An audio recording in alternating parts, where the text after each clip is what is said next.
Hi viewers, வணக்கம். இது வரைக்கும் என்னுடைய சேனலில் நீங்கள் வெறும் பிக்சரைசேஷன் ஒரு சில வீடியோஸ் பார்த்துருப்பீங்க.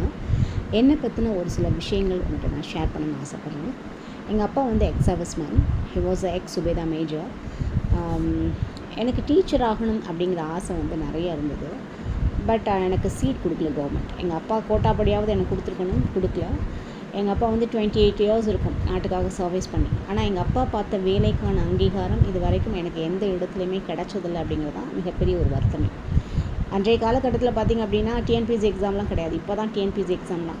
அப்போ என்ன பண்ணுவாங்கன்னா, எம்ப்ளாய்மெண்ட் ஆஃபீஸ் மூலமாக என்ன பண்ணுவாங்க, சீனியாரிட்டி பிரகாரம் என்ன பண்ணுவாங்க, வேலைக்கு ஆள் போடுவாங்க.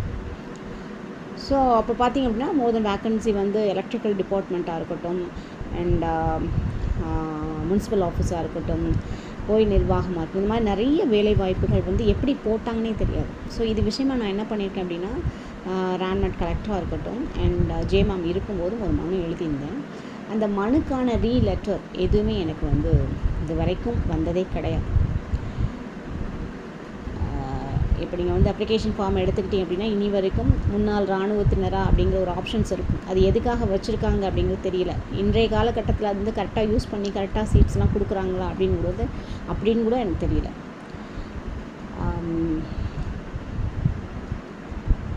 அதாவது கரெக்டாக நம்ம செய்யக்கூடிய வேலையை கரெக்டாக கவர்மெண்ட் செய்யணும். ஓகேவா? என்னுடைய அந்த ப்ரையாரிட்டி சர்டிஃபிகேட் அப்படிங்கிறது என்னோடய பீரோவில் தூங்கிட்டு, அவ்வளோதான். எதுக்காக இந்த சர்டிஃபிகேட்லாம் வாங்க சொல்கிறாங்க அப்படிங்கிறது எனக்கு தெரியல. நம்ம இவ்வளோ வச்சுருந்தோம், நம்மளுக்கு எந்த விதமான ஒரு முன்னுரிமையும் இது வரைக்கும் அளிக்கலை அப்படிங்கிற ஒரு வருத்தம் இன்ன வரைக்கும் எனக்கு இருந்துகிட்டே இருக்குது. சரி, ஓகே, நம்ம 40 வயசை கடந்துட்டோம், இனிமேல் எதுக்கு அப்படின்னு சொல்லிட்டு நான் விட்டுட்டேன். அவ்வளோதான், நம்ம தலையெழுத்து அப்படின்னு சொல்லிட்டு. இனிமேல் எந்த ஒரு ஆட்சி வந்தாலும் சரி, நம்ம எதுவுமே பண்ணக்கூடாது அப்படிங்கிற நிலைமைக்கு வந்துட்டேன். என்னுடைய உலகம், என்னுடைய கிச்சன், என்னுடைய வீடு, என்னுடைய குழந்தைகள், இந்த மாதிரி ஆகிப்போச்சு. ஓகே, இது மாதிரி உங்களுடைய லைஃப்லையும் நடந்திருந்தால் நீங்களும் ஷேர் பண்ணுங்கள், கமெண்ட் பண்ணுங்கள். Thank you so much.